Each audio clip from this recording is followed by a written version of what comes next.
Kentucky fans, this is exactly what it feels like. For the last 15 years, it doesn't matter. No matter what coach you have, no matter what team you have, it just doesn't matter. You may feel like you have the better guy. You may feel like you have the better squad that year. It just doesn't matter. When John Vincent Calipari has a plan, when he has his sights set on one game, when he's fired up for one game, it doesn't matter. He may piss one away against LSU. He may screw the game, screw the pooch, if you will, against Georgia. It doesn't matter. When he has the belt out, he's putting it straight to your ass. Stick with us. Let's talk like fans.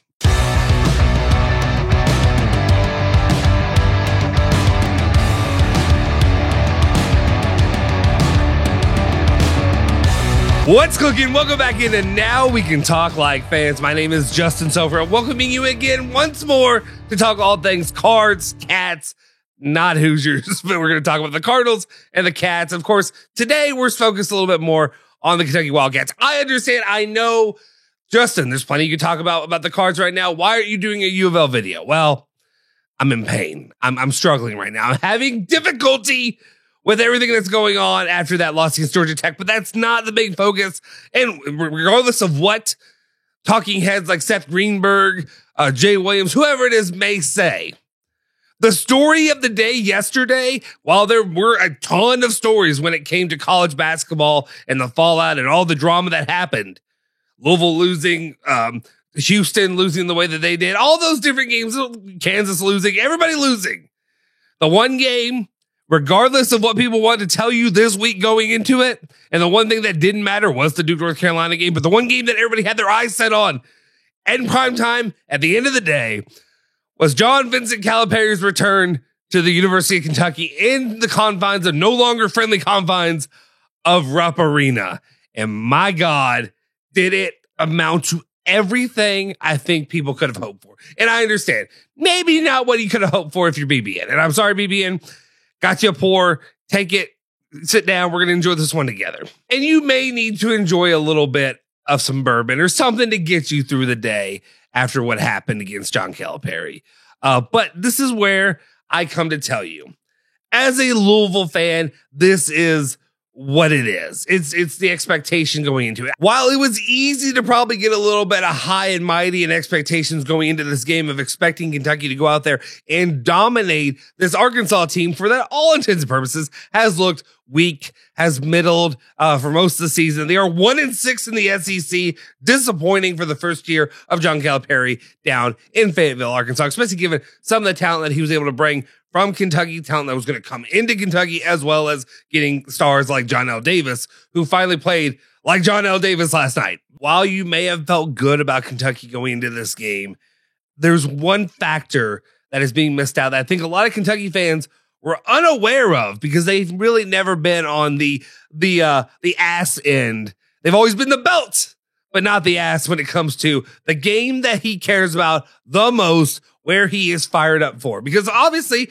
for the better part of 15 years, honestly, the entire part of his career, all that John Calipari has cared about was whooping that ass when it came to Rick Pitino and wanting to beat him at Louisville. It is a theory of mine, a hot take, if you will, that everything that kept John Calipari going, and one of the reasons that he was so successful during a majority of his time at Kentucky was because of his desire, his drive to outshine Rick Pitino and what he was doing at Louisville. He wanted to beat Rick every year, and he also wanted to beat him in trying to win national titles, Final Fours, all that kind of stuff. And as soon as Rick left, it seems like it fell off a little bit. That drive no longer seemed to be there. At this point, this might just be what it is when it comes to Kentucky and Arkansas in the future going forward. Maybe things will change. Maybe Mark Pope will get it going against Cal. But for one thing that you can tell right now, and one thing that you know going into the future, is John Calipari has his target. That reticule is centered right on BBN, right on Rupp Arena, and of course, right on Kelly Craft. And I did love the little bit of the fakest hug that I've ever seen. The most uncomfortable fake hug between John Calipari and Kelly Craft. It was worse than any of the hugs that I've ever seen a 20-year-old blonde have to give to Hugh Hefner during the latter part of his life to pretend like this is what we enjoy. This is what we want to be here for. But John Calipari did it. And then he went and put the leather onto that booty. And that leaves us with the biggest question of the day, and that is, was it a mistake for the University of Kentucky to push out John Calipari, send him back in on his way down to Fayetteville, Arkansas, and to go on and move on to the guy who is now currently in charge of Mark Pope? There are a lot of ways that you could take this. I know a lot of my takes early on had a lot to do with, I don't know why you would push out a Hall of Famer who has won you a national championship, who has had a lot of history at your program, who has done great things for you, and is still somewhat recruiting at a high level. Well, throw that out the door. Just throw it out. It's gone. It's gone. It's gone. We forgot about that about a couple months into the season, because it's become clear and evident that while this game is going to be a little bit of an enigma for John Calipari is not the John Calipari of old. You can see it in his face. You can see it in his mannerism. While he walked into the game, you could see the pain and the tightness and the frustration from him. And this was a game that was a special moment where he got up for it. I'm sorry, we're going to do it. We're going to do it. We're going to use the John Calipariism. This was John Calipari's Super Bowl. Playing against Kentucky is now John Calipari's Super Bowl. If he could say that for how many years about every other team coming to play Kentucky, that's fine. This was what it was for him. He won his Super Bowl and beating Kentucky, and that's what really mattered to him. Now, while a lot of people were ringing alarm bells and putting out the SOS when it came to the initial hiring of Mark Pope and wondering why did we do this? Why were we not kicking the tires on a few better how to do coaches, throw some more money their way and try to get them to come in? I don't think right now is that time to reemerge screaming for help and concern and worry. While again, at the same time, me being a unbiased outsider, if you will, I looked at Kentucky and said, yeah, I'm probably going to be hiring a new coach in 3 to 4 years after making this Mark Pope hire. I think Mark Pope has proven enough in the first few months on the job that he is the guy for Kentucky basketball. Now, I am a little bit concerned because I've seen other coaches that look like the guy for blank and blank basketball, Louisville basketball. And a lot of that has to do with maybe one Chris Mack.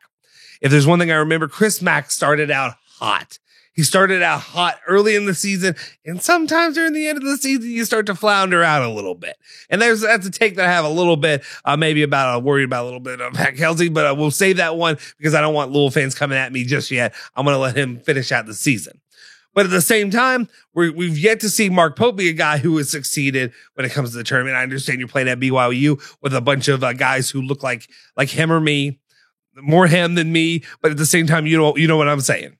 You're playing a lot with those guys. You don't have the wealth of talent. You don't have the wealth of funds. You don't have the wealth of the recruitability that the University of Kentucky brings to this program. So, for a coaching staff. So overall, I am less worried about Mark Pope, but I do think Kentucky fans are probably going to be unhappy with John Calipari is probably going to have your ass.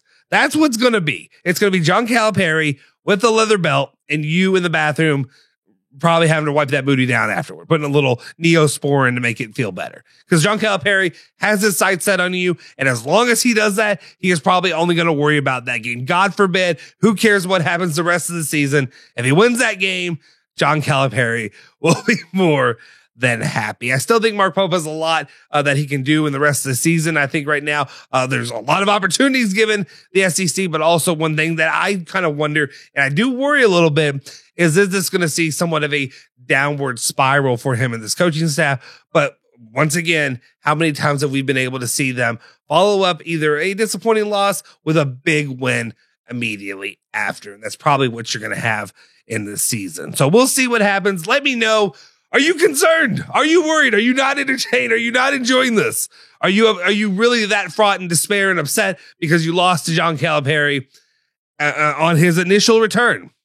Or are you okay with the way that it happened? It's time to recoup, get back in it. Worry about the champion. Worry about competing for a Final Four and title because that's still on the table. While that's at this point in time not really on the table for John Calipari down in Arkansas. He's going to have to do a lot more in the SEC for that even to be a dream. So let's worry about a little bit less about our exes and worry more about the future and the one we're with and getting to competing for maybe national titles. We'll see. Let me know your thoughts in the comment section down below if you haven't already. Smash that freaking like button, hit the subscribe button, hit that bell icon to stay notified for all of our latest videos. You can follow me at Justin Sofro on Twitter. Guys, thank you all for letting me talk like a fan.